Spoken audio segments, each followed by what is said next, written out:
My name is Aykut Turkoglu. I'm a last year PhD candidate here in Boston University studying operations and technology management. I also teach here undergrad level subjects as a part-time lecturer. My name is Anita Carson. I am the department chair of the Operations and Technology Management department, and I am the Larz Professor of Management. Relative performance feedback, or RPF, refers to the practice of providing information to each worker about her performance on a specific metric compared to her co-workers. So just to illustrate a little more, we are talking about a focal person, and then we are providing specific named feedback that shows her performance compared to his co-workers. Upward or downward comparison is likely.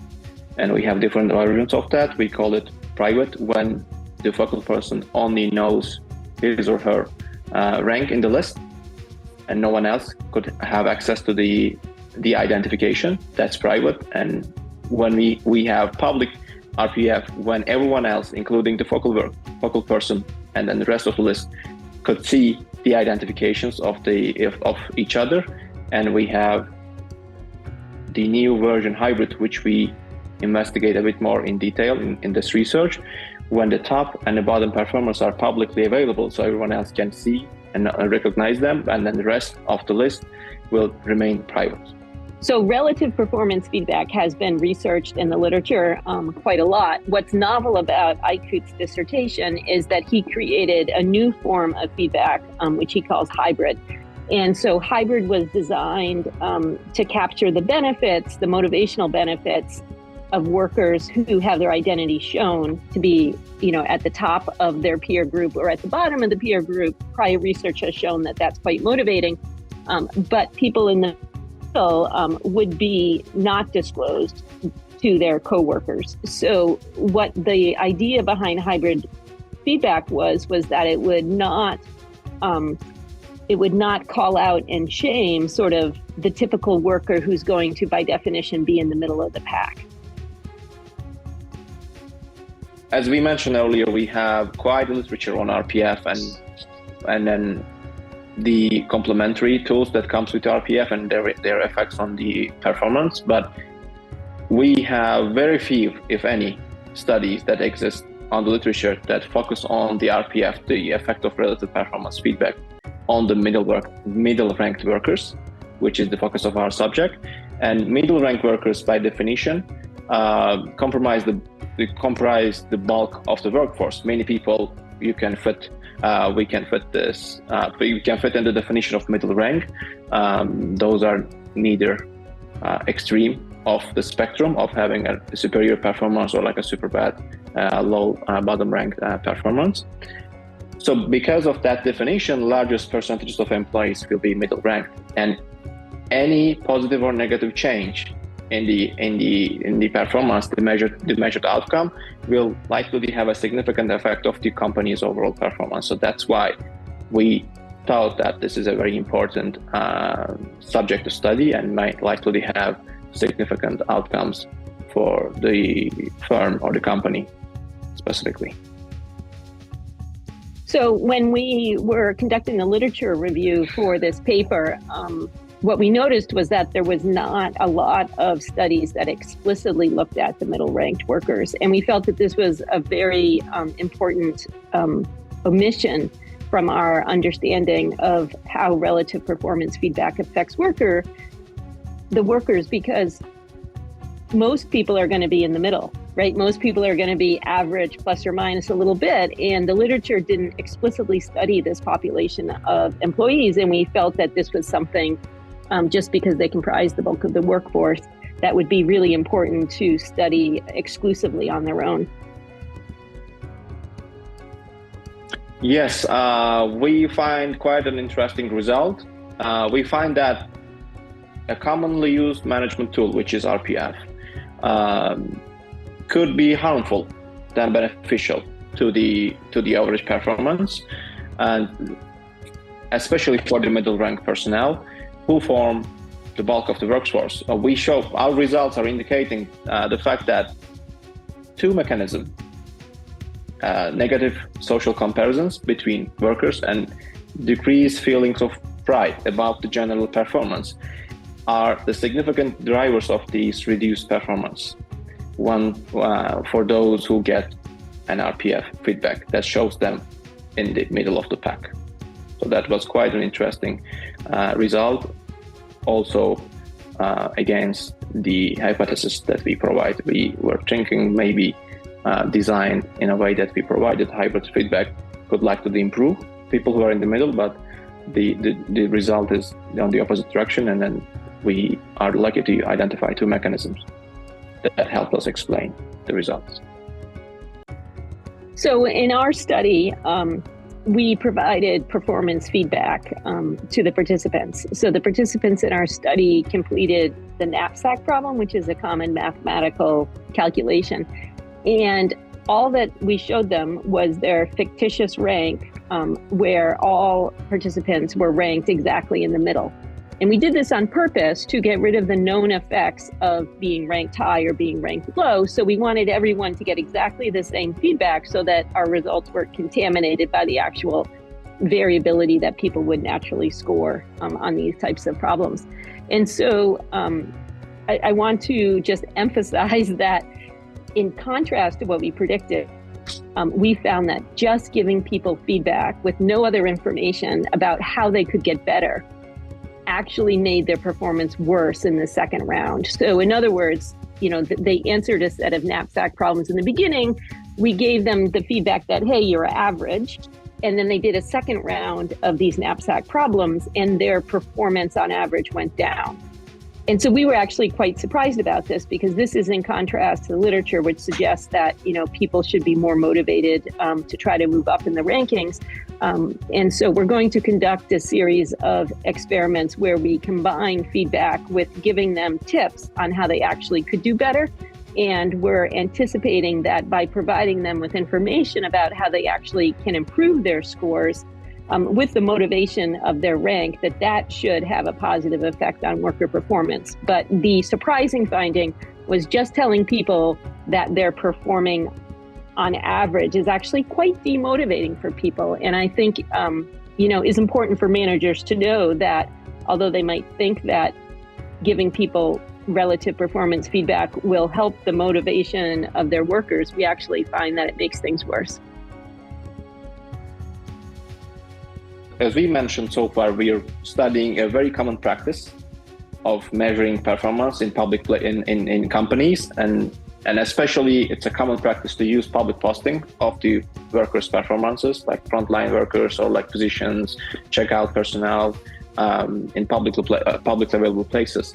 So what we are saying to businesses essentially is to use RPF or any rank named feedback with caution.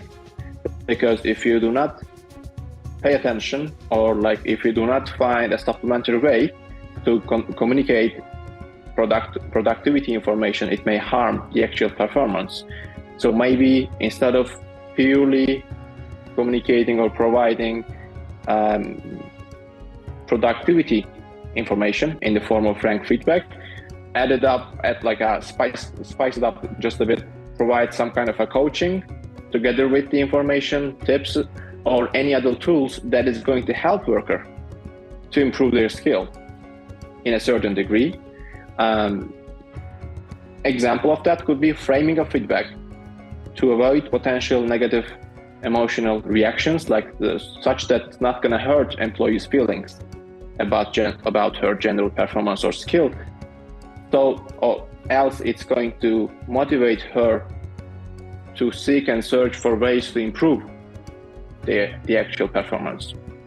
An example of that could be not only providing numerical information, but also recognizing her improvement over time and add up tiny bit of coaching to do this and this and that, so that next cycle she'll do a little better, hopefully. When we got the negative results that no matter what type of feedback the employees received, either private feedback, public feedback, or hybrid feedback, that the middle-ranked workers' performance decreased. We were really puzzled as to how to explain and understand what was going on. And so we dug into the data, and what it showed that there was a strong feelings of emotions tied to people's work. And this is surprising because don't forget that we did our experiments online with a math problem, right? This isn't the people's full-time jobs. They're not getting a salary for it. We had no financial incentives in our experiments, and yet people were emotionally involved with this work. And what we found that there was a construct in the literature called social comparison involvement, which is a way that you can measure people's engagement kind of with their social settings, the people around them. So the fact that we're putting them in this ranked list makes a social comparison. And so by putting them in these ranked lists, that increased their social comparison involvement. But what it did also was it decreased their pride. So their feelings of satisfaction from doing the work, because, they put in the effort to solve these problems and they only were middle ranked. So we're finding that there's a connection between the people's emotional connection and feelings of pride that come from the work, and that these performance feedback mechanisms can actually harm these emotional feelings that workers have. So that is why we caution managers to be very careful about how they communicate their workers' performance so as not to inadvertently trigger negative feelings about people's works, that people are actually quite sensitive and want to take pride in the work that they do. So, our research, we are at the edge of the second phase, where we're going to run a new set of experiments. We will provide best practice tips on top of the RPF that we already studied for our purposes. So the benefit of this, we are now hopefully telling people how to get better at the question, providing some best practices coming from their co-workers, such that they will have a chance to improve on the actual productivity metric. So we communicate a new piece of information, and then we are going to test our hypothesis, which was a speculation so far. The fact that providing tools or practices on top of the RPF will likely improve the middle ranked workers' performance. So that's our new endeavor.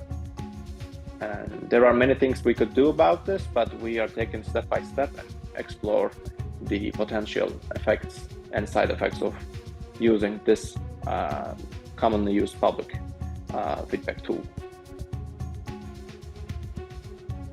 So several years earlier, together with Hami Song, who was a doctoral student at the time, she and I did a paper where we were looking at a hospital emergency department where they had posted the average length of stay for all of their ED physicians. And the ED manager originally had posted with code numbers for each of the physicians. So each physician knew his or her code number and their average length of stay for, an ESI level 3, which is a sort of middle severity type of patient. They knew over the last month how their length of stay compared to the other physicians, but no physician knew who the other physicians were because they all were only identified by code numbers. So that type of feedback is called private because each person only knows his or her own private information. And so this ED manager went to Costco and saw in Costco that they had the names of the cashiers and how fast they were at checking out customers. So the ED manager said, wow, if Costco cashiers have enough courage to know how they stand compared to their peers and can be identified, we're physicians, we certainly should be able to handle it. So what she did was she made a change and she started using the physicians' real names. And that was the paper that Hami and I did. It was published in Management Science several years ago. And what we found that the length of stay went down by about 10% once they switched from private to public RPF. But what happened was the nurse manager would allow the physician who was the fastest physician to speak at the monthly department meetings and tell the other physicians specifically what he had done to make himself, be faster. And so he was sharing his best practice tips. He had 2 of them.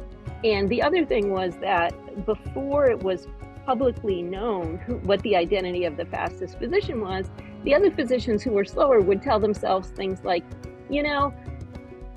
I might be a little bit slower, but I provide really high quality care. And so I'm not willing to change my practice because I bet that that person who's faster is probably cutting corners in a way that makes the patients unhappy or isn't providing good care. But once they actually saw the identity of the leading physician, they were able to know that he actually provided great care, and they respected him quite a lot. And so they were more willing to absorb the best practice tip that he was sharing because they knew who he was and they knew how he practiced. And so that's why I'm excited about our next experiment that we're doing, because we're going to be able to tease apart what is the effect of knowing a best practice tip and knowing that it's coming from a high performer versus just providing feedback to the worker. So we're going to, in the next set of experiments, be able to tease apart those two factors. So we'll know what is the value of providing tips, what is the value of providing RPF, and what is the value of providing both of them together. And we think it's the combination of the two things that is going to produce the best results. The other interesting thing that happened in the study of the emergency department was they were able to, when they saw the names of all the different physicians, see patterns in the data. So they observed, for instance, that the physicians who worked on the third shift systematically were slower. And they realized that that was because overnight there were fewer resources in the hospital to help process the patients. And so there was structural things that were making those shifts slower, and they were able to, rather than thinking about it as an individual performance, that it actually was a shift level performance, and they were able to address those things as well. So companies should, I think, view these relative performance feedbacks as ways to gather information that might be systemically harming worker performance.